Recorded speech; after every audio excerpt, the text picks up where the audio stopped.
Assalamu alaikum, kamar yadda kuke gani wayannan bayin Allah ma'aikata ne na kamfani. So sun tone domin su yi aiki a kamfani a hanya aka yi garkuwa da su. So kamar barin ku na muku bidiyon ku ga yadda yake. Bismillah. Aikin kamfani ne ya kawo mu nan a tsahe. Sai ga matsala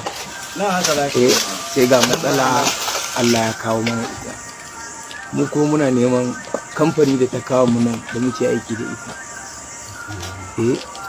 Ta taimaka ta samu ta yi magana da ku abin da za a bayar na fansa a bayar. Kamar yadda kuka gani wannan bidiyon yana da yawa, da mai sanya kalla in a TikTok kake ka danna link ɗin da yake bayo, Facebook ma za ka iya danna link ɗin da yake bayo, in Facebook ne ko YouTube za ka iya duba link ɗin da yake kasan comment. So haƙiƙa wannan abin babu daɗi gaskiya, sai dai mu taya su da addu'a. Abin da ya haɗa da Hausawa, Inyamurai da Yarabawa, mutane suna da yawa wanda aka yi garkuwa da su. So ban san me ra'ayinku ba, ka faɗa mana ra'ayinka a comment section. Allah kuma ya kubutar da wayannan mutane, mugun ji mugun gani, Allah ya kare mu.